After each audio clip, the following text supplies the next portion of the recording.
Afternoon, everyone, and welcome to the launch of the OECD report, MindShiftGreenLift, 6 Behavioral Science Trends for Environmental Policy. My name is Chiara Verazzani, and I will be your host for today. So the report we are launching today reflects the OECD commitment to supporting governments tackle climate challenges in smarter and more effective ways. The green transition is one of the biggest challenges of our time, and we should know by now, it's not just about technology or policies, it's also about people, how we live, how we work, how we make decisions. So today's discussion is not only timely, but it's also essential, because we know that progress is not possible with technical solutions only. So the green transition, like any major transformation, requires a deep understanding of human behavior. And by focusing on human behavior, this report is designed to help governments bridge the gap between bold ambitions and real-world impact. So we are very excited to share the insight of the report with you today and dive into the discussion together. But first, let me quickly walk you through the agenda for today. We've got an amazing lineup of speakers. So we'll kick off with opening remarks. Then we'll have a presentation on the 6 trends from the report. And after this, we will dive into academic reflections and hear country perspectives from Germany and Australia. And so towards the end, there will be an opportunity for you to ask questions directly. But of course, don't wait until the very end. Feel free to drop your questions into the Zoom chat anytime during this event. So to open the event, we are honored today to introduce 2 fantastic OECD colleagues. First, we will hear from Kumi Kitamori, Deputy Director of the Environment Directorate, who will frame our discussion within the broader context of the OECD work. Following Kumi, we will hear from Janos Bertok, Deputy Director for Public Governance, who will introduce the policy paper and connect this work with the OECD work on public governance. Kumi, the floor is yours. Thank you very much, Chiara. Good afternoon, good morning, depending on where you're connecting from. I'm very, very pleased to kick off this launch event to discuss the important role that behavioral science plays in shaping environmental policy. At the OECD, we know that human behavior is central to the green transition. Achieving a green, low-carbon future requires changing the behaviors of individuals, businesses, and governments alike. Behavioral science offers valuable insights into how to encourage these changes. Now, research indicates that shifting behaviors in key areas such as transport, food consumption, and energy use could reduce greenhouse gas emissions by up to 70% by 2050. Behavioral science can support governments in shaping better policies by understanding how people make decisions. This can be applied to demand-side strategies, which are becoming increasingly important in the policy agenda. Overcoming barriers to behavior change must be a top priority.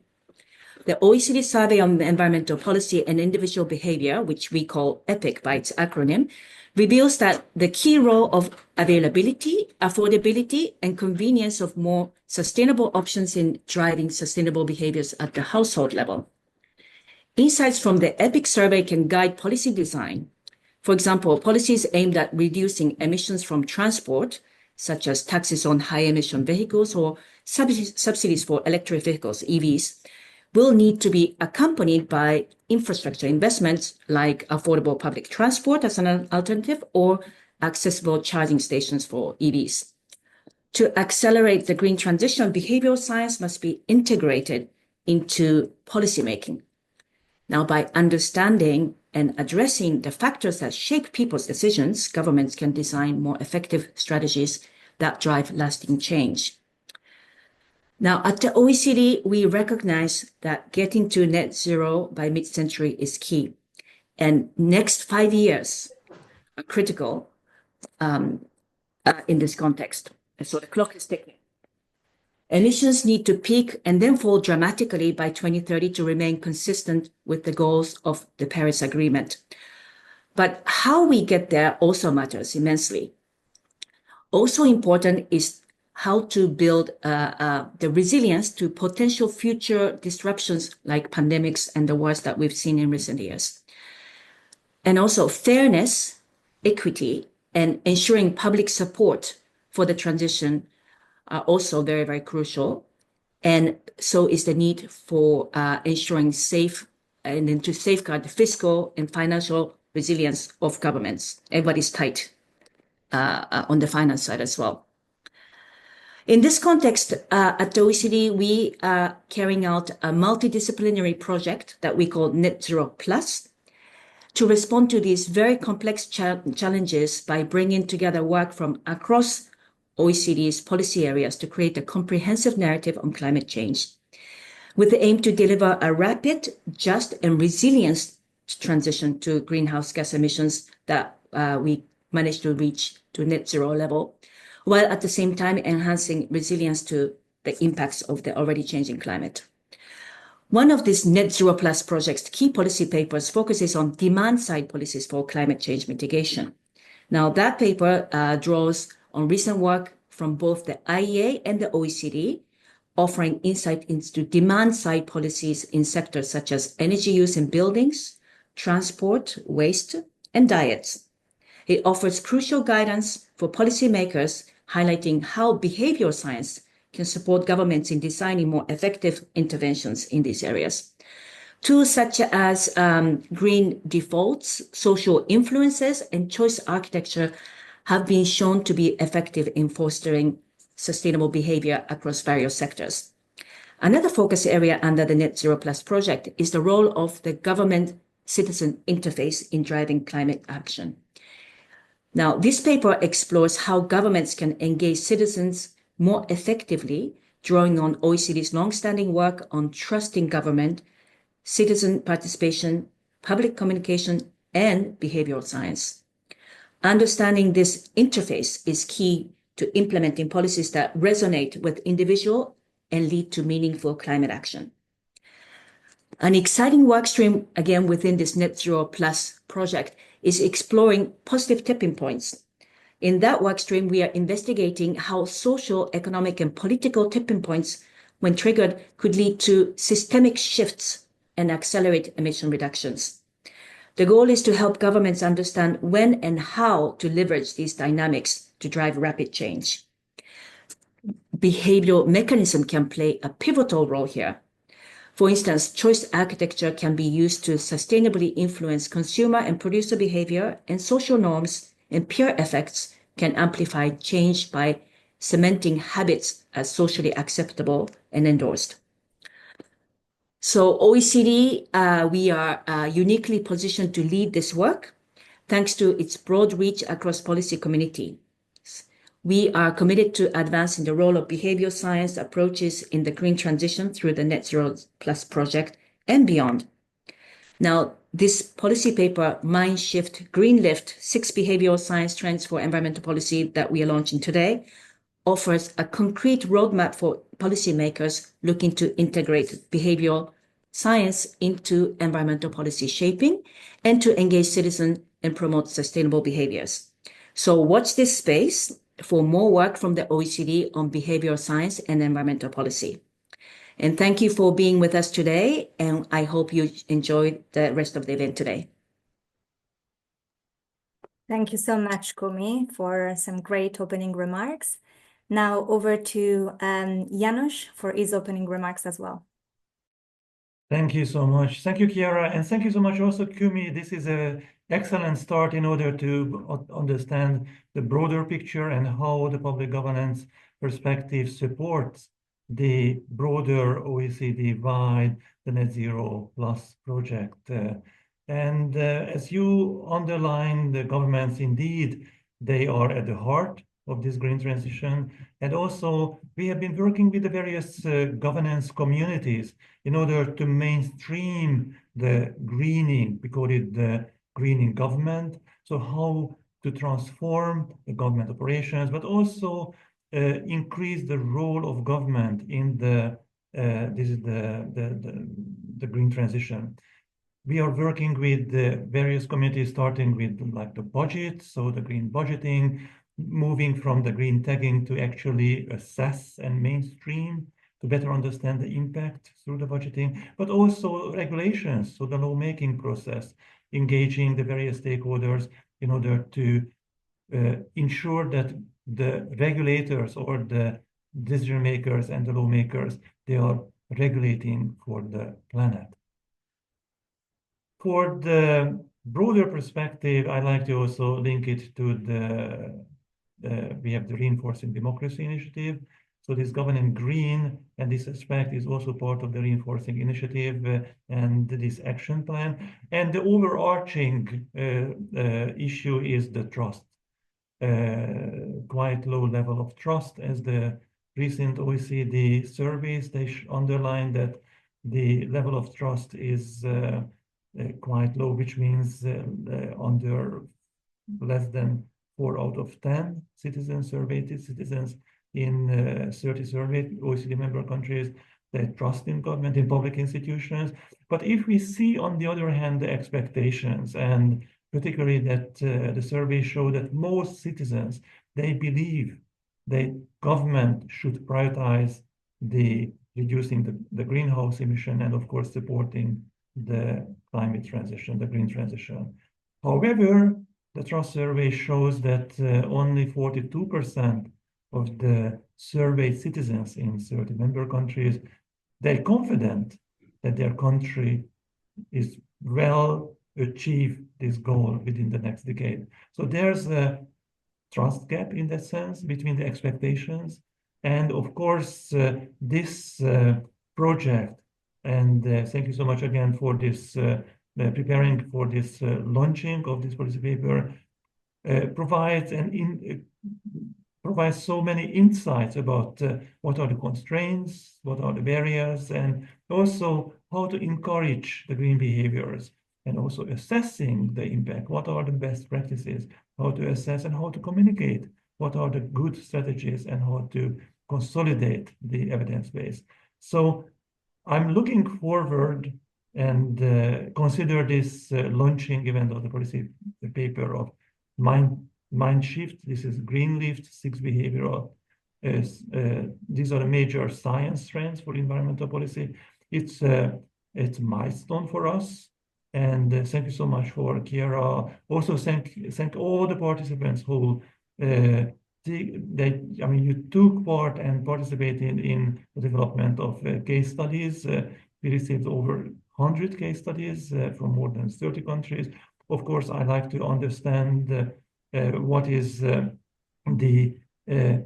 best use of this data and how this can go beyond just highlighting the trends, the key trends, and of course, Chiara and Mia, you will shed light on these trends and what are the implications in the various policy contexts, how to mainstream these behavioral insights in the policy cycle, how this can enrich the policymaking process, also focusing on the climate adaptation, increase the public acceptability, boosting the citizen participation, engagement generally. This is a major driving force, a key factor for building trust in government and public institutions and public policies, but also how to change the behavior, the attitudes, the consumers, the users, and increase the demand for sustainable goods.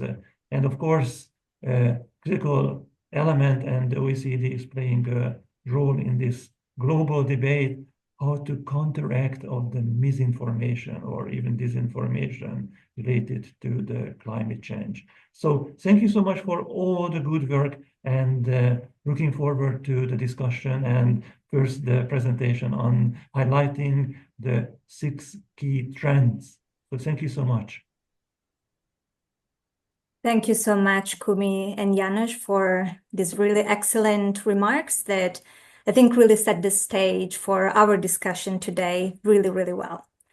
So now it's time to delve deeper into the core of today's webinar, the 6 behavioral trends presented in the report. So together with my colleague Mia Drasilova, Behavioral Economics Advisor at the OECD Behavioral Science team and the lead author of this report, We will take you through the findings and also share examples of these trends in action to make this a little bit more concrete. So Mia, over to you to introduce the paper in more detail. Thank you so much, Chiara, and welcome everyone to this launch event. So as already mentioned, this policy paper highlights 6 behavioral science trends that illustrate how governments are harnessing behavioral science to accelerate the green transition. As Janos already mentioned, we've analyzed big amounts of case studies from more than 30 countries, and we gathered these for various channels.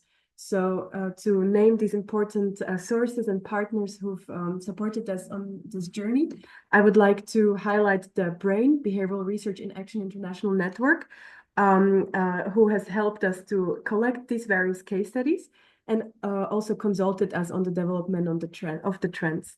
Additionally, I would also like to highlight 2 main sources. So one of them is the online repository of behavioral insights case studies, which is hosted on the Observatory for Public Sector Innovation website, which features over 200 projects across 40 policy areas. So I invite you to have a look.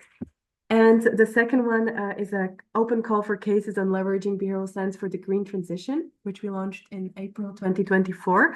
And many of the projects which were submitted in this call made it to the paper and also are now featured on the online repository of the projects which I just mentioned. So I would also like to use this as an opportunity to thank to all those of you who have submitted the projects.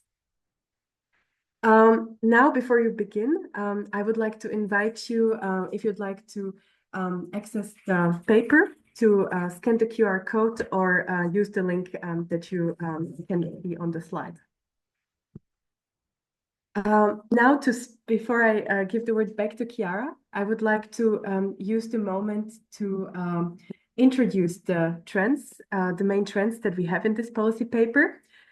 So as you know, we've analyzed how governments are using behavioral science actively for the green transition.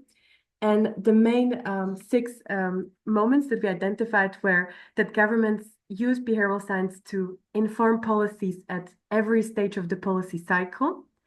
As the second trend, we've defined that governments drive climate adaptation efforts. So they use behavioral science to drive these efforts.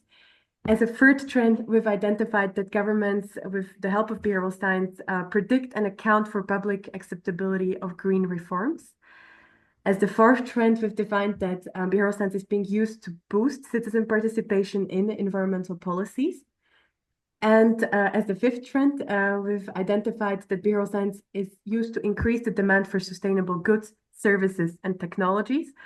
And as the last trend, we've defined that behavioral science is being used to build resilience to climate misinformation. And I'll now give words to Chiara to introduce the first trend in more detail. Thank you so much, Mia. So let's take a closer look at this first trend. Traditionally, in the past, behavioral science has been often used really late in the policy process or the policy cycle, mainly to fine-tune existing policies or, for example, to improve communications of environmental policies. But the things are changing and quite rapidly. Our analysis shows that policymakers are now using behavioral science at every stage of the policy cycle, even right at the start. And really, this helps them better understand behavioral challenges and design smarter and more effective policies from the very start. So Mia, over to you to share a concrete example of how this works in practice. Thank you, Chiara. So to illustrate the trend, I would like to highlight one example from France. In this example, the behavioral science team at the France's Interministerial Directorate for Public Transformation developed a repairability index for electronic products to promote sustainable consumer behavior. So what the team has been doing, they've been applying behavioral science, as Chiara mentioned, at every stage of the policy cycle. So what they've done is first, they analyzed the policy problem and identified the concrete policy issue, which was that 62% of consumers discard their broken electronic devices without even considering the repair option. And further in the process, the team has used and applied behavioral science to design and test labels that empower consumers to make more informed choices, focusing on the repairability of laptops And the most successful label from this test was then practically implemented in real world. And then later on, a policy assessment conducted 2 years later revealed the following outcomes. So consumers increasingly opted for laptops with higher repairability scores, and also manufacturers, so the supply side has responded by introducing more repairable laptops for the market. What these results show us is that this policy intervention was effective on both consumer demand and product supply sides, and it also highlights the effectiveness of applying behavioral science at every stage of the policy cycle. Thank you so much, Mia. The second trend that we have identified is the growing use of behavioral science to support climate adaptation efforts. Traditionally, behavioral science has focused on climate mitigation, so helping reduce emissions and promote greener choices. But now, what we saw is that behavioral science is playing a bigger role in climate adaptation. And adaptation is really all about adjusting behaviors to deal with both the immediate but also the long-term effects of climate change. This could mean encouraging behaviors to prevent wildfires, but also guiding behaviors during crises like floods. And really, to be effective, climate adaptation policies need to be grounded in how people actually behave in the moment. And that's why policymakers are increasingly turning to behavioral science to design smarter and more responsive adaptation strategies. And Mia will give you an example from Australia about this. So to explain the second trend, I will describe an example, as Kira mentioned, from Australia. So from 2017 to 2019, Australia was experiencing a severe drought problem, particularly in the eastern regions. And despite the available support for farmers, this uptake of assistance during this problematic time was low. And so to address this, the Australian government's behavioral economics team, BETA, has conducted a study to identify the barriers and the motivators which influence farmers' willingness to seek help during this time, and this assistance which could help them to cope and adapt to this problem of a severe drought. So what the team done, they conducted 19 semi-structured interviews to explore the effective communication methods and also the incentives. And the results of the study were that there are several behavioral barriers at play. So while farmers were generally aware that there is such a thing as government assistance, they did not know how to concretely ask for this help. The application process to request this help was found to be overly complicated and lengthy, and this has caused struggles for the farmers accessing help. So typically, farmers waited until their situation resolved before it became really critical, before they asked for help. And this was, the team found, also due to stigma attached to asking for help. And the last thing that they found is that this information was also not personalized, so it often lacked the personal relevance to the specific situation that the farmers were in. So as the result, the team in BETA has recommended reframing this support with behavioral science, with the goal to encourage farmers to seek assistance before this crisis point is reached. They also suggested to establish trusted local points, which could further encourage farmers to seek help and get help sooner. Thank you, Mia.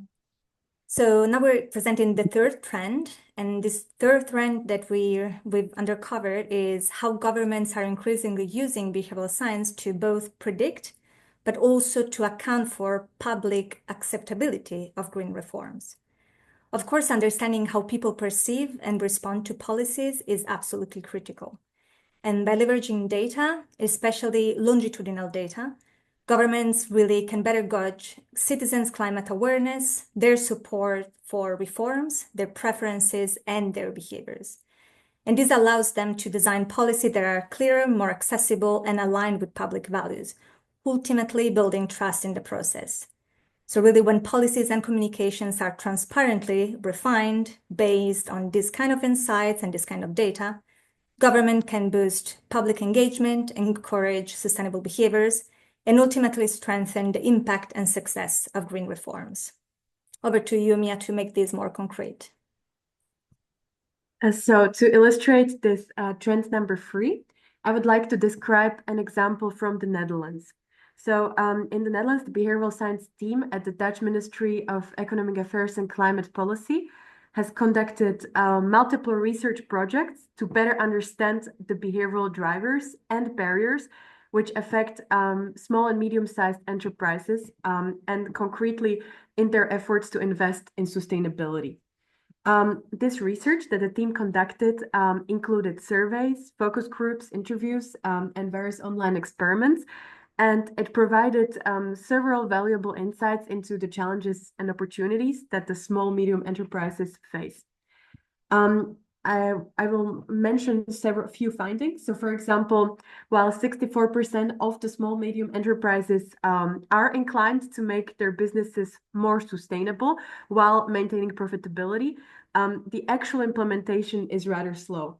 So the team found that only 5 to 18% of all businesses have taken feasible steps towards sustainability, and only 17% have actually concrete plans on how to implement these measures within the next 5 months. There were also several main motivators that were identified, which could encourage small, medium enterprises to invest in sustainability, such as high energy prices, cost savings, and also the compliance with legal obligations. And on the other hand, there were also several barriers that were found, such as, for example, the high perceived costs in terms of both of time and money, and also the preference to maybe allocate resources to other preferences and priorities. These results have been important to better understand small, medium enterprises and were instrumental in actually shaping the concrete policy approaches and reforms with the mind and ensuring that these are tailored to the different behavioral realities of small, medium enterprises. Great. Our fourth trend is about how governments are increasingly turning to behavioral science to boost citizen participation in environmental policies. So we found that governments and civic societies actors are finding proactive and inclusive ways to engage citizens in shaping and implementing green policies. And by applying behavioral science, they're mobilizing diverse groups and creating more opportunities for public involvement in decision-making. As we heard earlier from Janos, the OECD Trust Survey showed that many citizens feel they lack meaningful chances to participate in policymaking. And really, as Janos explained, we found this trust gap as well. And this is where behavioral science plays a key role. It helps bridge the gap between citizens and governments by aligning policies with public expectations, fostering trust, and making it easier to engage and participate, partly by removing some of the barriers. Mia, over to you for an example. So to highlight the trend of citizen participation, I brought an example from Ireland. So it's the National Dialogue on Climate Action in Ireland. This initiative is led by the Department of Environment, Climate and Communications with the support of the Environmental Protection Agency in Ireland, with the goal to engage citizens directly in the climate action through 3 main actions. So the first action is to raise awareness, understanding and engagement of climate change. The second one is to motivate and enable climate action and also empower citizens to adopt sustainable behaviors. And the third one is to use these findings to inform policy responses and behavioral research. And since 2021, over 12,000 citizens have participated in the annual climate conversations, and more than 1,000 other stakeholders have been engaged through various forums and assemblies. And this program, this social and behavioral research coming out of this program, further supports a series of studies led by researchers in Ireland and beyond, addressing strategic climate challenges. And one of the concrete results that this project has brought so far is a key performance indicator that the team developed, which is formed on a behavioral insights dashboard. This allows policymakers to integrate the concrete evidence from social and behavioral studies and to integrate it into their policy design.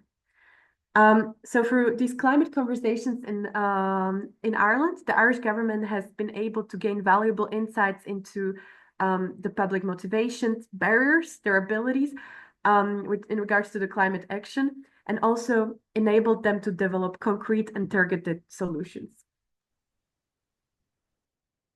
Thank you. Our fifth trend is less new, that it's something that we've been seeing in many, many case studies that we have analyzed. So we found that governments are more and more using behavioral science to drive demand for sustainable goods, services, and technologies. I think it was Kumi who mentioned earlier that demand-side policies are really essential. They could reduce emissions by as much as 70% by 2050. And in the report, we showcase examples to influence consumption of products, the use of services, and technology adoptions. And this includes, for example, first, designing and testing labels to encourage sustainable consumer choices, but also removing barriers to increase the use of green services like public transport.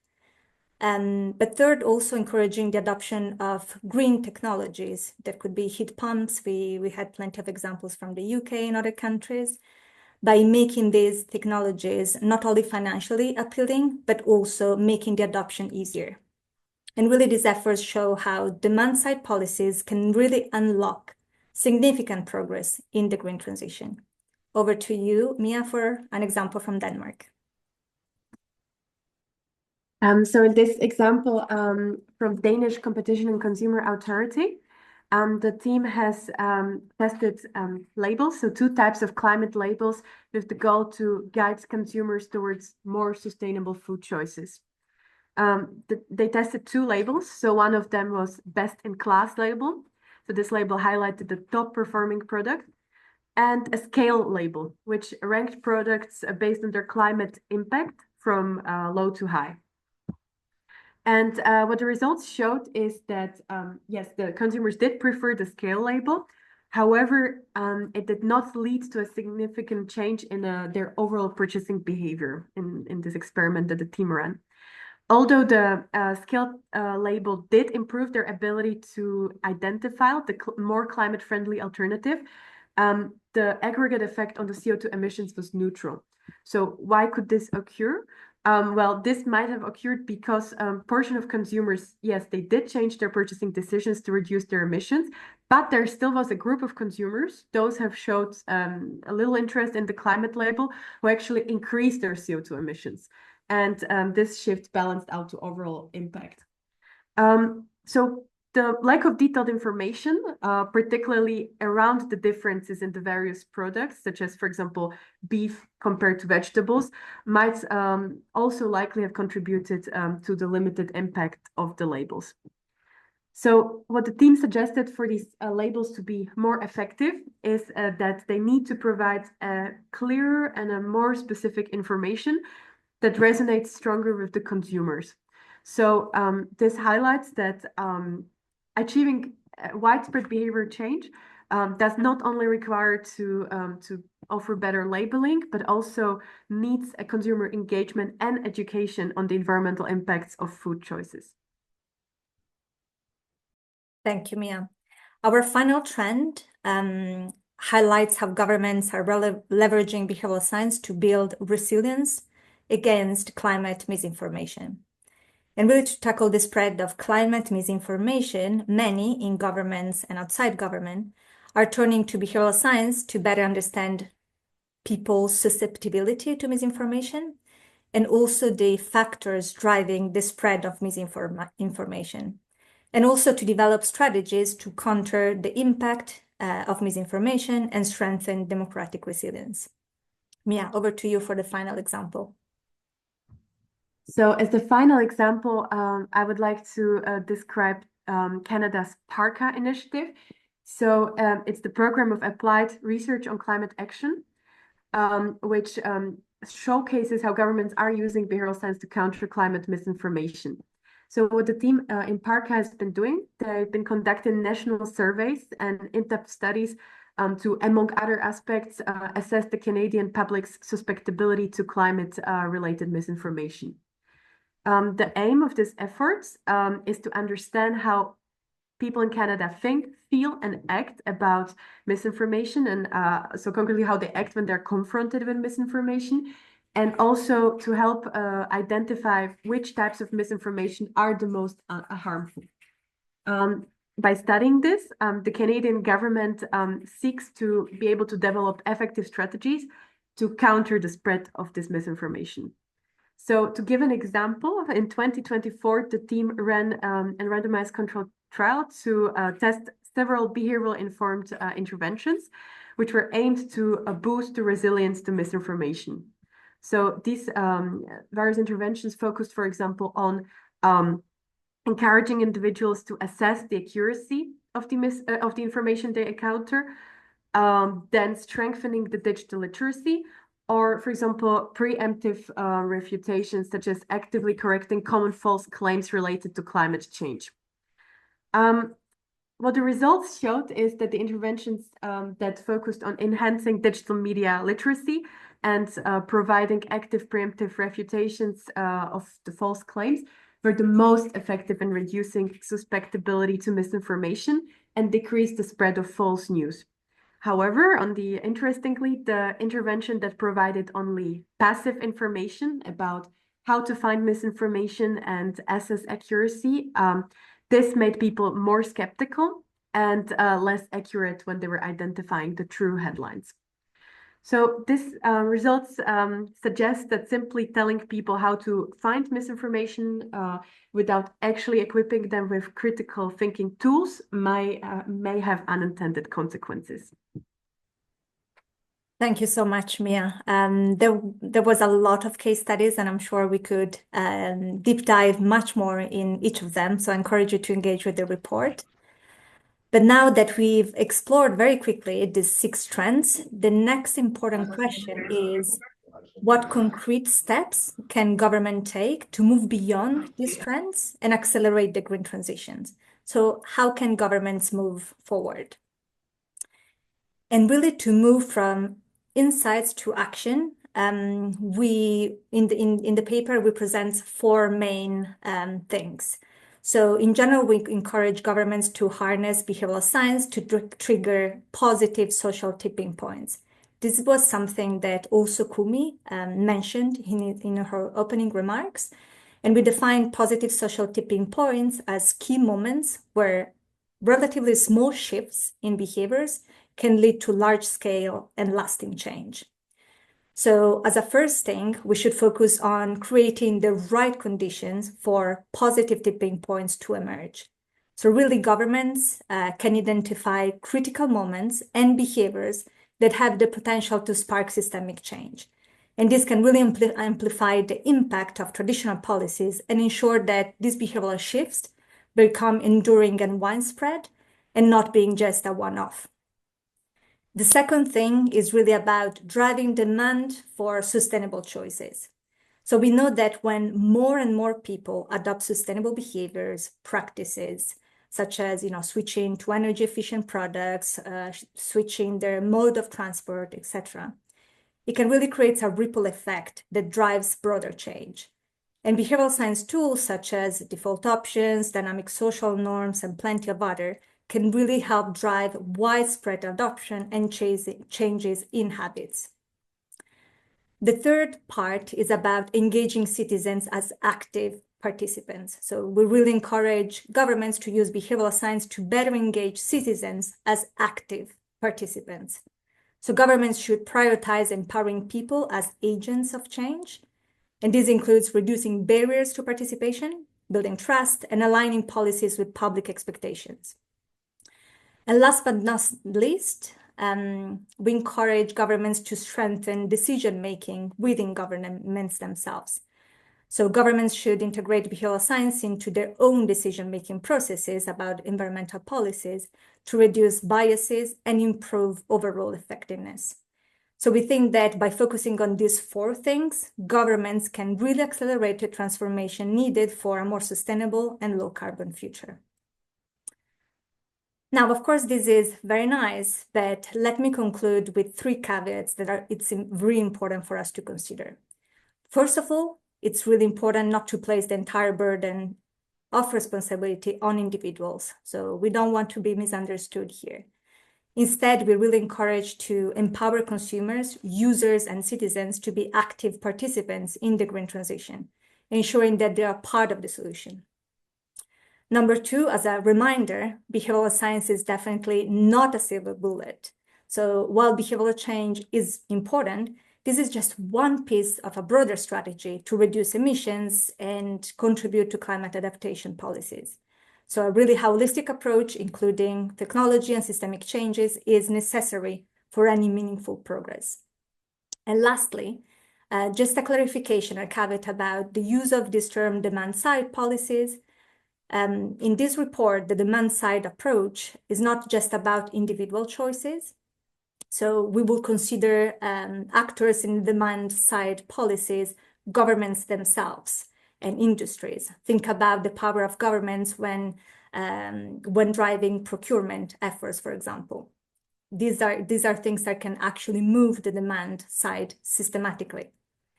And really achieving real impacts demands collaboration across all sectors. So we define demand sides not only as individual private households. Okay, so with this, we hope that this presentation laid the ground for a meaningful discussion. And to deepen this conversation a little bit more, we would like to hear from the academic community. So it is now my pleasure to introduce Professor Lucia Reich, Illyrian Professor of Behavioral Economics and Public Policies at Cambridge University, and also Professor Sanchayan Banerjee, Senior Lecturer in Economics and Public Policy at King's College London. So together they will provide a reflection on the trends and really also explore, hopefully, the implications of these trends for behavioral science and environmental policy. Thank you so much both for being with us today. Lucia, let me start with you first. How do you see these 6 trends influencing the future of environmental policy? And in particular, we would love to know if there are particular trends or case studies that you think hold the greatest potential or require further exploration. Over to you, Lucia. Yes, thank you. And thank you for inviting me. Let me first echo what you earlier said, that the OECD is a very good place for this kind of work, and also to work on such a report and give a very good overview. I was actually quite amazed. I was lucky enough to accompany part of this work, and it's quite a challenge, and I think you did very well. Maybe not everyone knows that the OECD is actually one of the first, if not the first, major multilateral organization worldwide to use behavioral economics, behavioral insights for policymaking. And I'm thinking back to, must be 2008 or 7, a major OECD report on the use of behavioral approaches to consumer policy and also including the environment. So this work actually goes back quite a long time. And I'm really very happy and also grateful to see that this work is ongoing. And also, and I think this has to be mentioned, that the OECD has been one of the first to build a network of specialists and of those who are interested in using behavioral insights, which everyone can easily see in this very impressive map of behavioral units and national governments and actors worldwide who are now at least giving it a try and integrating behavioral insights systematically into policy processes. And here I'm already in the first, commenting on the first trend, which is the integration across the policy cycle. From the outset, this is important because usually people who are in the situation know best about where the real problem is, and including them from the very beginning and having them participate in the definition of the policy problem is really, really key, because sometimes policymakers are thinking that they are solving a problem, but the real problem and the real barriers are actually somewhere else. So yeah, I do think this is it's actually one of the hopeful trends that you identified. It's a very good addition to top-down mandates that we also still need, of course. We do also need a kind of large top-down hard type policies, but these evidence-based and adaptive approaches can make policies more practical, sometimes also more widely accepted, particularly when done in a very participating way. And they can be very helpful. And you have cited a few of those case studies to foster systemic change. So it's not just about isolated behavioral shifts. We are beyond that, right? Also, I think this integration across the policy cycle has become almost part of good governance in general. So not all of those governance I work with or organizations I work with actually use the term behavioral insights. It's more kind of a good governance approach that also the World Bank and also the UN, thinking of the quintet of change that they have just actually reconfirmed, are using. So I think that's hopeful, that's good. The second trend, localized and adaptive climate solutions, I think I'm changing the order a little bit, but there's a reason why I do that. Fully agree. I mean, we have focused so long on mitigation, and now adaptation is getting more and more relevant, unfortunately, because we don't really make big moves with mitigation. And here, I think the behavioral approaches are so relevant because they are capable, if done well, of tailored community-specific strategies. And as climate impact worsened, immediate responses, community responses on site in different regions that also vary between different regions quite a lot, micro interventions have a huge potential, a bigger potential than system-level interventions. And also, you cited response to wildfires. Often, these are really behavioral problems, and they call for behavioral solutions. The third reflection on demand-side policy, yes, agree. It took actually pretty long even to look into mitigation type demand-side policy. And I was lucky to be one of the authors of the last IPCC report, where the first time ever we managed to get a demand-side policy chapter in the report. And as many of you mentioned already before in the last 30 minutes, encouraging sustainable consumption through choice architectural, social norm interventions, et cetera, is so relevant. We know just that about 30 to sometimes 40% of the potential lies really on demand side policies. And also, so as a consumer researcher, we like to make this difference between doing sustainability versus buying sustainability. Both is important, but it's not enough to buy more or to choose more sustainable products and services. A lot has to do with habits and of actually making use of the offers. And this is where demand side policies have much more potential. So now let me focus on the other two that are, I think, more critical, and the tone gets probably a little bit less upbeat now. So public engagement, acceptability, misinformation. We have a huge epistemological crisis. I'd say social tribes are interpreting the same facts, the same knowledge very differently. And it's becoming more and more difficult to find true deliberative processes, which are the base of democracies. I do think that behavioral approaches, participation, deliberation can play a role here to help find and provide such deliberative platforms. Linked with that, we have a huge problem with disinformation. So last week, there was the world elite, or people who think they're elite, met in Davos. And as you probably all know, there's always this worry list that is compiled. And this year, misinformation was the top worry. It wasn't even on the list last year. So this is big, this is huge. People finally see what is happening and what this might mean for not just democracy, but also for the peace in this world. And I think it's very important also to look into the behavioral approaches to fight disinformation, inoculation strategies, all those things. Third, we have an enormous trust in government crisis. World leaders every day weave fact, fiction, and fantasy together. They deliberately lie, and people now almost expect that they lie, that they do this.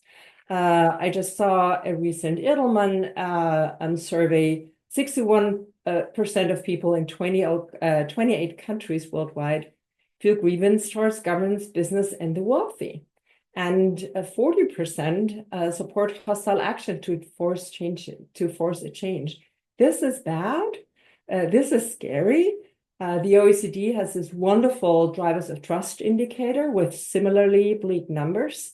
And I think we have to take this more and more, ever more serious, and also find ways, also behavioral approaches, to try to reinstall trust in expert, trust in the leaders of this world. And fourth, we have a huge backlash against everything green. I mean, we talk about the green transition, and it's this big green lash is, coming mostly from the US these days, but not only. I mean, like in real time, we see one of the world leaders basically dismantling the past 2 decades of progress, and it has just started. So as I said, I probably cannot end on a very positive note, but the good news is that I do think that behavioral approaches are actually a very good tool. Still, certainly not the only tool, but I think they're more important than ever, because the big systemic changes, they will become more difficult. The small ones are, more adaptable, local, participative, more like little speedboats than huge tankers. They might also be helpful in horizontal trust building. If vertical trust decays, we need other forms of trust. They might also help motivate doing sustainability, also on smaller scale, on more local scale. And they might help build acceptability and effectiveness by participation and transparency. I think we have to engage again, and probably more, into what someone has called deep listening. So empathy, understand, not just dismiss other opinions, but try to understand. And this is something you can only do on smaller scale. And there's also very good behavioral work that has been done on, polarization, groupthink. Maybe we should have another look at this type of work. As someone working in academia, I think we also have to be, in order to regain the trust in academia and in trust in expert, we have to be very, very honest. And share which level of confidence we have, for instance, something we do in the IPCC, something that we try to do with big evidence synthesis these days. I think we have learned a lot about, we now use pre-registration as a norm, etc. These are important steps to regain trust, also the trust in the results of behavioral trials and all type of our research. Very last point, and then I'm finished. I think what we also, I would almost say, have to do with all of our knowledge, how things work, and also the knowledge of how our knowledge can also be misused, and also misused to manipulate people. I think detecting what has been called dark nudges or dark patterns, using it to counter nudge forces that we think are not helpful for the welfare and peace in this world, should also be back, maybe even stronger on our agenda. Thank you. Thank you so much, Lucia, for your remarks. There's so much to unpack, and I hope we will come back to some of the points you raised in the Q&A. Now, Sanchayan, thank you for being with us. I know you prepared a few slides, so over to you for your presentation and reactions. Thank you. And yeah, I must also start by, well, thank you and Mia and the whole team for giving me the opportunity to read this fantastic report. And also echoing what Lucia said, was that this work has been going on sort of being with OECD as a front runner for quite some time. Actually, I remember in my days when I was a PhD, I would read up all the work that was put out by OECD on behavioral science, and also sort of environmental policy making. I've also cited it in my thesis and all the work I've done since then. So this is something really to cherish for the academic community and the practitioner community, that you're still leading on with this frontier work that helps us all. So yeah, I have the privilege to sort of comment. Next slide, please. I think the report is a very timely, very novel, and also very comprehensive in terms of identifying these trends. And one thing I did when I read the report, I couldn't control myself from running sort of a word cloud thematic analysis on the report. So this is what you see on the left. I've sort of created this nice visual that I call an apple in a burning world. It's sort of the metaphor for me that the world is burning, so we really need to act. I think Lucia also emphasized this, but also looking at the influence that behavioral science can have in this, especially in recent times, where a lot of people have criticized behavioral science as a field and tried to debunk. We've seen this in other contexts such as COVID, and papers have come out that sort of have proved that, you know, we can actively contribute to this discussion as scientists. So I think there is still hope, and I think this is what this metaphor represents, that there's hope in this burning world, both for behavioral science and us as an environmental community. And I think this report is also a very nice food for thought for us as in the academic space, because behavioral environmental economics and policy has existed for about 50 years or now. So I have this project, which you know, Chiara, with a close colleague of mine, Laurie, at Warwick, and we're sort of trying to put this book, you know. So even though sort of this field has been evolving, it oftentimes has lacked a structure and sort of a systematic discussion, which I think reports like this one help with a lot, because you're trying to streamline and show where we're really headed.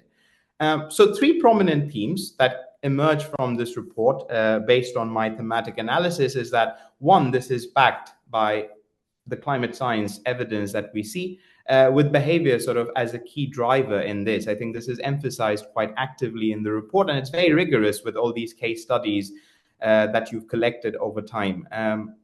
It also reinforces, based on all the previous work that the OECD has done, which has been mentioned, on building this citizen-led sort of people-oriented approach. And I think that's really important, and I'll comment on that, with very clear, actionable environmental policy guidelines for governments worldwide. So maybe I'll pick a bit on each of these as I go in the next few minutes. So next slide, please. Yeah.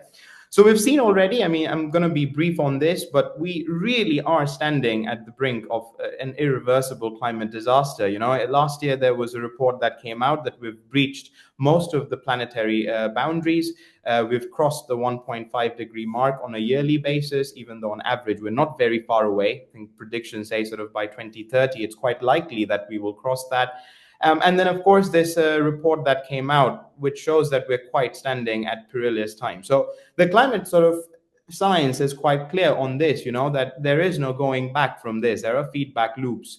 And you see all these suffering. We're seeing the wildfires coming up. We're seeing flooding, droughts, everything going on. Next slide, please. And effectively, and Lucia mentioned this, and it's very fortunate that we have Lucia here, who contributed to this fantastic report that came out in the IPCC sort of 2 years ago. We are starting to recognize in the broader community that, you know, demand side and also human behavior lies at the core of this. And my take from this report was that you know, humans at the end of the day care about services. They don't really care so much about how and where these services are derived from. So it's a question where we can move away from the fossil-based sources and sort of change human behavior and go towards more greener sources. And this was a fantastic sort of representation that was in that chapter, which shows that many of our activities, sort of changing diets, you know, changing transport forms, the smaller actions that we take on a daily basis can contribute largely in sort of mitigation and sort of demand side measures, which has been so actively discussed. And all of this, I think, is heavily represented and emphasized in this report. So I really like that sort of science fact-based approach that the report has taken. Next slide, please. I think the second theme, which also the report kind of builds on, is the citizen-led, participatory, people-centered approach. And I think there are various elements that are being sort of picked on through the case study. So it talks about trust in processes and governments and institutions. There's also fantastic work that many colleagues have done, including Lucia with Cass Sunstein, on how people trust various forms of soft interventions. I've also worked myself on this. There's a new paper that came out, I think, a few days ago, which shows that trust in scientists is still not very bad, you know, like it was published in Nature, and they had this wonderful cross-sectional comparative evidence from 68 countries that still shows that people trust scientists, and there is the need to engage us directly in the process besides citizens, and that's how you build this trust. And of course, a lot of discussion then around acceptability and the public support for harder environmental policies, as you guys sort of mentioned on carbon pricing, where of course behavioral science can play a very big role. There's this very prominent commentary by Christina Gravert and Ganga Sridhar, where they say that, you know, you really need behavioral science to overcome barriers towards some of these measures. The idea that you can phase in softer policies before you go on to these harder ones. And of course, there's this bigger sort of discussion of building more agency and autonomy in decision-making processes, which I have been involved with a lot of other colleagues, all of which really emphasizes we need these bottom-up tools. So I think this is where I think behavioral public policy, which is the application of behavioral insights to public policy, can really help in sort of rethinking environmental and climate citizenship and rethinking governance. Next slide, please. And of course, there's lots of good work. There's a basic toolkit, which was developed, by you at OECD with other academic colleagues. There are tools such as nudging, and we've seen the emphasis. But there are also other tools, sort of more effective tools that are being added to this toolkit. You know, as you recognize, behavioral science is not the silver bullet, and nudging is now also being complemented by various other approaches. So this is a snapshot from the Behavioral Insight team's manifesto, which came out 2 years ago, where there are approaches such as boosting, which are mostly competency building educative strategies, and also strategies like Nudge Plus, which I've been working on with Peter John, which sort of prompts and encourages people to think alongside the nudges that are being out there. And in some sense, in a world where nudges have become so prominent, I think they started out with the goal that people somehow will change their behavior. So involving them in this process can also be quite effective. And the last sort of point, so next slide, please, is that there are fantastic opportunities, which I think this report sort of brings out. So using behavior more holistically, I think this is a really good observation that today behavioral science is being used at all different phases of policy making. But I would say this is still not so common. This is still not the norm. I think this is being increasingly done more, but I think we have space to do this even more. And also you recognize the biases of policymakers, especially this report, the Behavioral Government report by Holsworth was mentioned and cited in your work. I think this is something we should pay attention to, because Lucia brought, we're in a world where we see all these leaders come by, populist leaders with agendas that might not fit us in democracy. So how do we really, you know, break through some of the barriers of the policymakers themselves? Next slide, please. So my addition to this is, I think there's so much going on which we need to contemplate with this report, with the trends, but two things which I think we should really address, and you of course noted this in your own caveats, is let's not sort of shy away from the big elephant in the room. And I think this is something we often don't discuss, and I feel behavioral science can play a role here. particularly environmental policy making, is how to better regulate the supply side and essentially suppliers. There are tools like Budges, for example, which uses behavioral insights to restrict and regulate the supply side. There's work by Adam Oliver sort of discussing how these budgets could be designed and worked.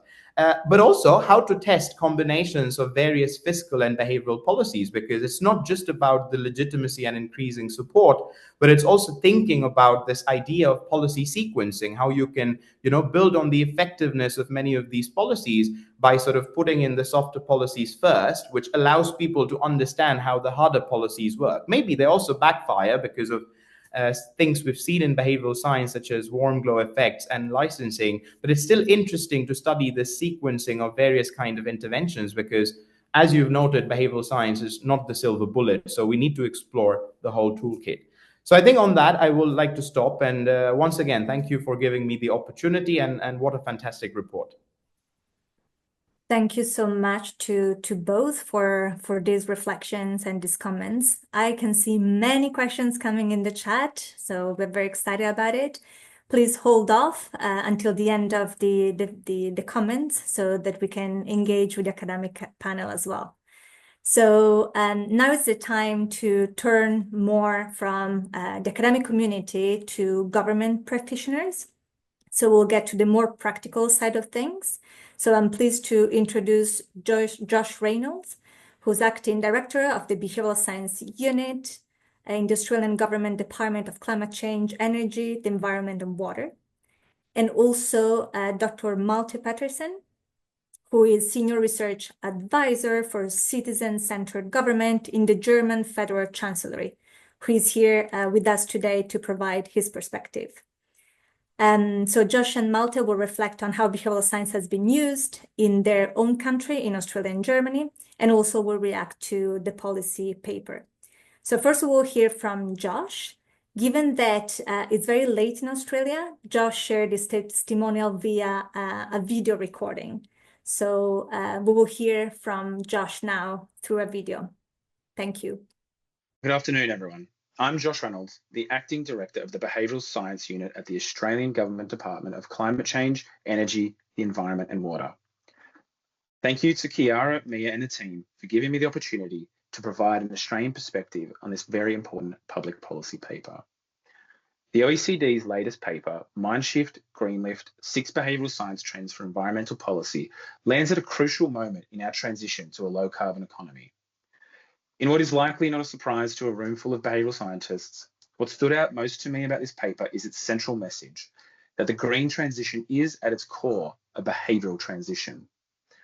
It's not just about new technology, but how we bring people along for the energy transition. The paper demonstrates that while technological solutions are crucial, they're only half the equation.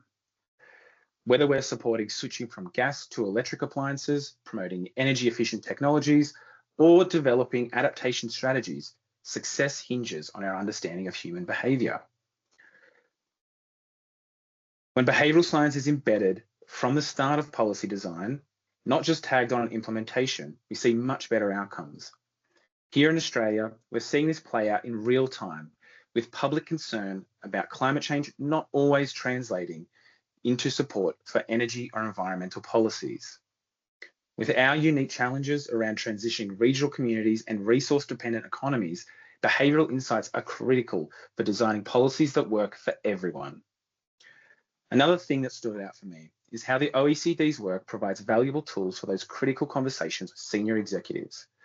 When advocating for behavioural approaches in major policy reforms across environment, climate, and energy policy, having evidence-backed OECD frameworks helps demonstrate why understanding human behaviour is essential for policy success, especially in tight fiscal environments.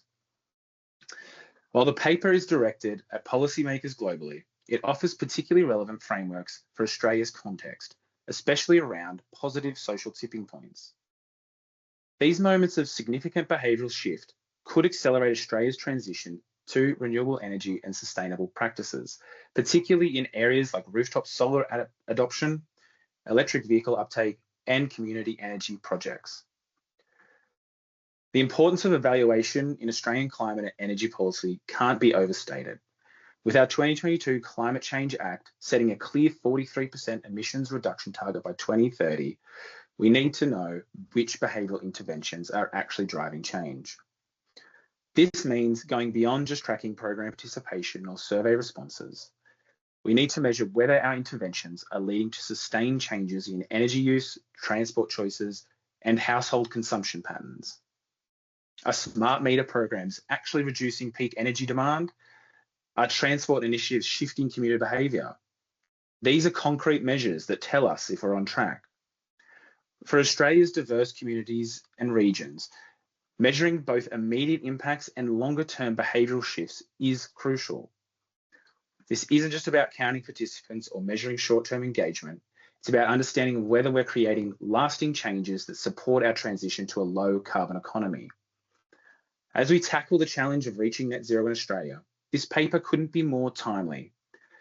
The path ahead is challenging, but this provides a practical roadmap for embedding behavioural science into environmental, energy, and climate policy. By putting human behaviour at the centre of our work, using these evidence-based resources effectively, and maintaining a rigorous focus on evaluation, we can accelerate Australia's transition to a more sustainable future. Thank you. Right. Great to hear from Australia as well. Let me turn now to Germany. So Malte, over to you for your intervention. Well, thank you very much, Mia and Chiara, for the opportunity to speak at this event today. We are delighted about the publication of the policy paper MindShiftGreenLift. As you might know, green transition has been a focus of the current federal government, and we happily supported the work on this topic. For us, the collection of case studies and trends, as well as the underlying evidence, shows that not every problem has to be solved anew. It is great to see so many examples of good behavioral policy designs that are already out there, and to learn from each other in an international community for solving a problem that is, after all, the very international one, the climate crisis. We've already heard from Mia and Chiara about the major trends from the report, and also that the report ends with a call for moving from insights into action. In this respect, I want to give you a very short insight into our current work at the German federal government that particularly focuses on the question how we can actively engage citizens and scientists into policy design. As the federal government unit for citizen-centered policy design in Germany, we're developing structures that can help to leverage the use of behavioral science from within the federal government. So how exactly are we doing this? Two examples. Firstly, we have created a behavioral science network called Behavioral Insights Connect for Green Transition, or short BIG, where scientists and policymakers exchange on a regular basis. Through this network, policymakers have a direct channel to pass on their questions concerning green policy directly to a specialist group of behavioral scientists. This group then creates a peer-reviewed policy briefing on the matter, an approach that some of you might know from the European Union. To further speed up the process of knowledge transfer, we are furthermore piloting a new format that members of our network have called social science surgery. For this format, scientists and policymakers meet in small workshop formats to jointly develop solutions for policy questions. While scientists contribute their knowledge on latest evidence, policymakers can pay attention to the political and legal context. And this ensures that possible solutions are not only based on the best available evidence, but also legally and practically feasible in our political environment. Our second level for moving from insights to action is our policy check for citizen-centeredness. We are convinced that people generally have good reasons for their actions, and understanding those reasons is a prerequisite for good and acceptable policies. We therefore have developed a set of tools that are meant to encourage policymakers to incorporate citizen insights when designing policies, and also provide advice and resources on how to gain these insights in small-scale research projects. We have already piloted and approved these tools with a number of policymakers in the federal government, and are currently working on the wide provision of these tools. So much for a short glimpse into our current work aimed at moving from insights to action. We would be happy to continue the exchange with all of you and learn from each other how we can move from insights to actions together, also after the publication of the policy paper. Thank you very much. Great. Fantastic. I suggest that we take some of the questions because I'm mindful that we have many questions in the room, and I want to give our academic panel the opportunity to respond. So I see many of them and many also common topics. I think I saw one very interesting questions from Martha Stoke from UNEP. Martha, if you're still connected, maybe you want to unmute yourself and ask your question directly. Thank you, Chiara. Hi, everybody. So yeah, my name is Martha. Firstly, just thank you so much to all of the presenters today and also for the very, very fascinating report. A big congratulations to everybody involved. So I work at UNEP and I'm working on UNEP's flagship global assessment, the GEO, which is due to release in December later this year. So it's an environmental assessment, which has lots of behavioural science involved in it as well. What I was wanting to ask was, given this backlash to the green transition that Lucia mentioned as well, how can we be best positioning ourselves with governments? Are they still interested in our academic reports and assessments? And if so, how can we be making sure that we're communicating our messages in the right way to make sure that they land as effectively as possible? So yeah, it'd be great to hear any thoughts on that from those on the panel. Thank you so much, Martha. Lucia, maybe you want to start by addressing this question?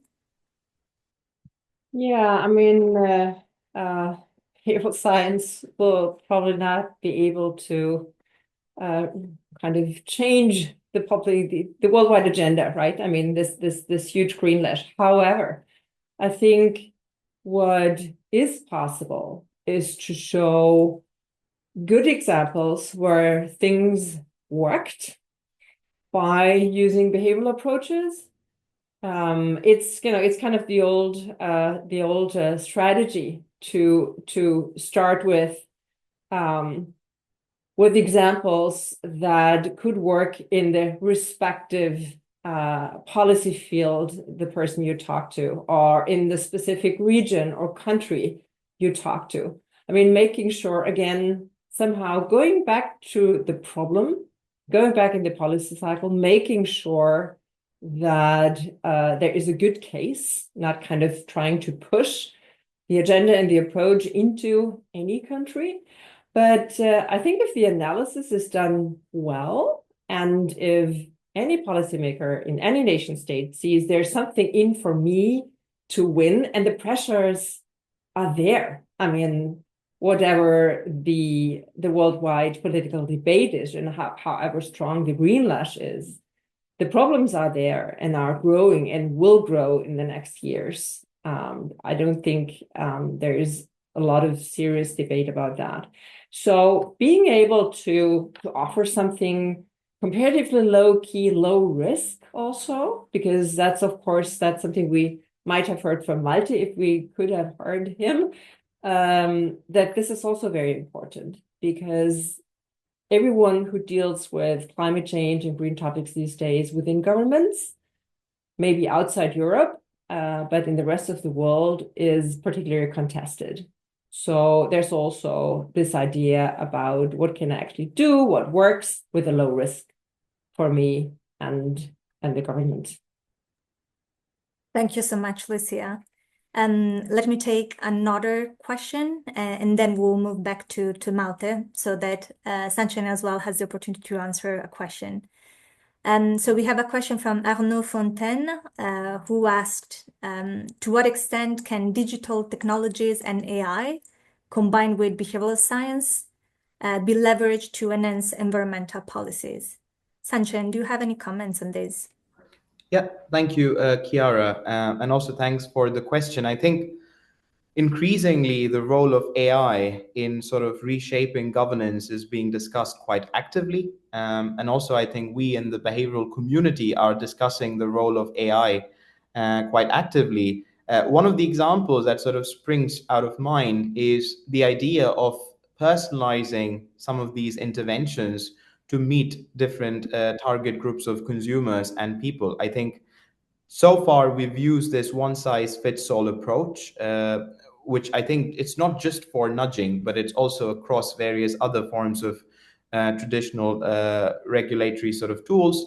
But now with advances in both computational social science, the amount of data we have, and sort of using some of these AI tools with machine learning, for example, where you can train data sets and identify clusters of people, it is possible to iteratively target and segment population classes to come up with more effective tools that work for somebody and not for others. So I think that's a great asset that we are about to explore in the next few days at the intersection of this behavioral and environmental policy making front. Fantastic. Thank you so much, Sanchayan. And let me turn back now to Malte to see if we can hear from him. Malte, over to you to try and connect again your audio.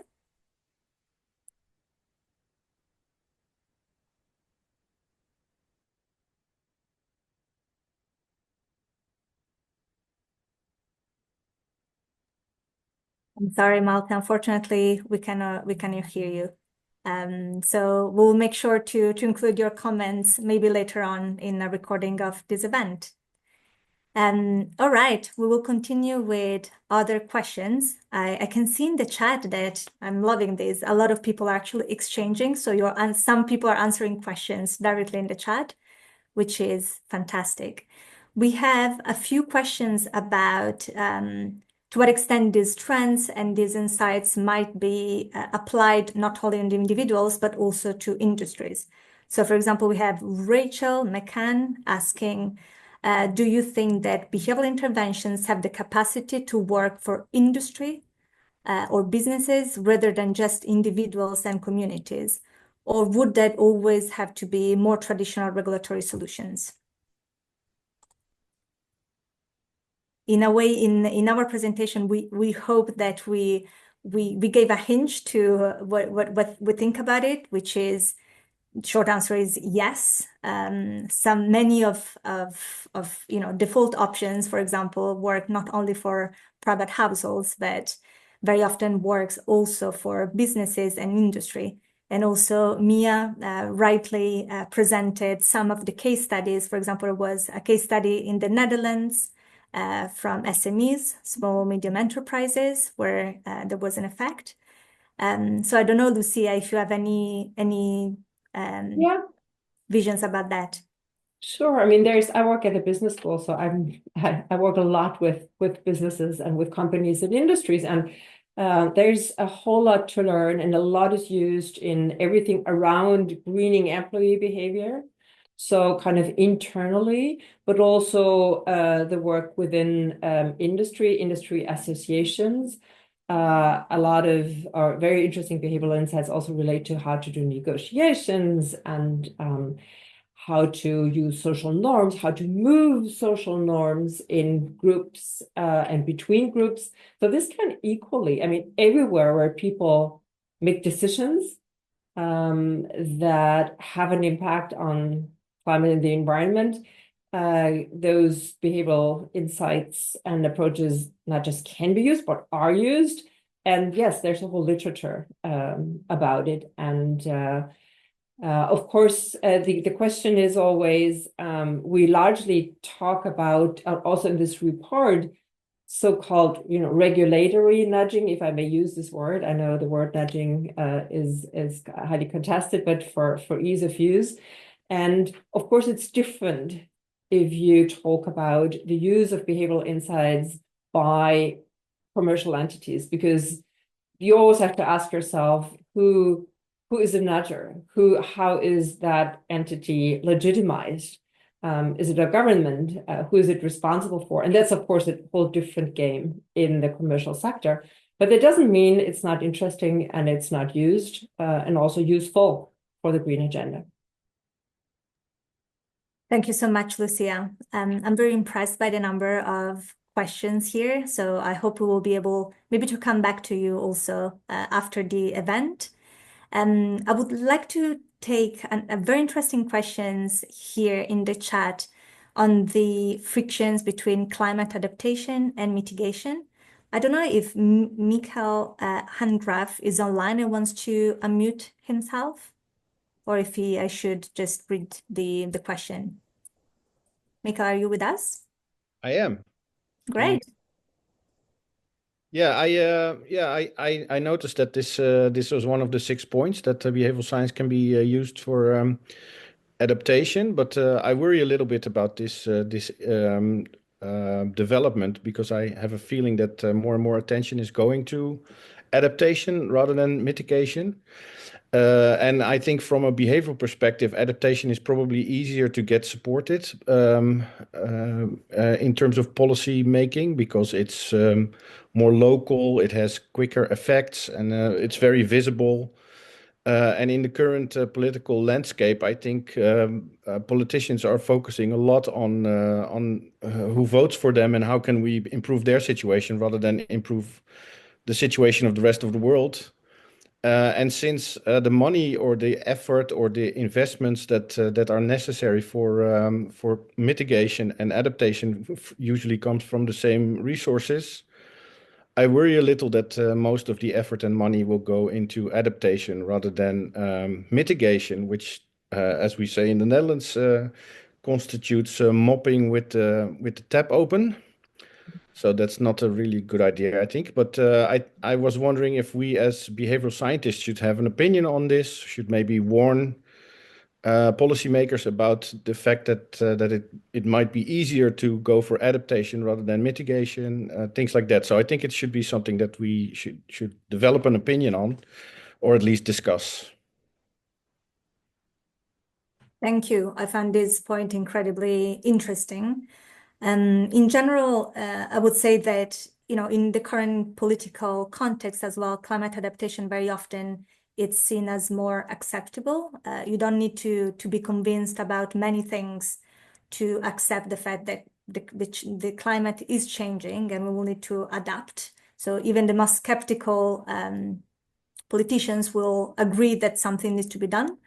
And so I think, focusing on climate adaptation has a very strong correlation with public acceptability and political willingness to do things. And in general, we saw in many governments that there's more and more financial investment towards adaptation now, much more than before, for sure. There's a real effort in there. But I think that it would be important, at least for our community of applied behavioral science, to have a look at what you're saying, Mikhail, which is basically looking at if you're encouraging specific behaviors for adaptation, what are the backfiring effect in potential mitigation efforts? And to the best of my knowledge, I don't know how many are actually doing this. So I really take this as an invitation for everybody to look more at these interactions and backfiring effect between prompting adaptation behaviors and looking at the effect on mitigations efforts. I don't know, Lucia, if you have anything to add on this specific point. I think it's a very valid discussion and we should have it. I think it's very important to make clear that there is a clear hierarchy. So it's first about avoiding, which is mitigation, and then about adapting. And that should also always be clear that this is the political hierarchy, and priorities, policy priorities should be ordered along that, on this that way. But that's what we think that how it should be. That's our normative view. In practical terms, I think this is what Chiara just shared with us. Okay, thank you so much. Unfortunately, we don't have enough time to cover all the questions, even if we tried our best. And we're approaching the end of our event today. So I would like to thank all of our speakers, the panelists and participants for such an engaging and thought-provoking event. I'm really grateful for the great questions as well. And as my OECD colleagues said at the opening of the event, we hope that this is just the beginning. So the OECD remains committed to advancing the use of behavioral science to accelerate the green transition.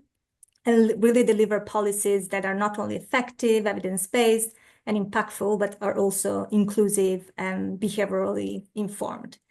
So we learned that the green transition, of course, is not just about policies, it's also about people. And understanding human behavior is key to creating solutions that work in the real world. So thank you so much for joining us today. And we look forward to welcoming you to our future events.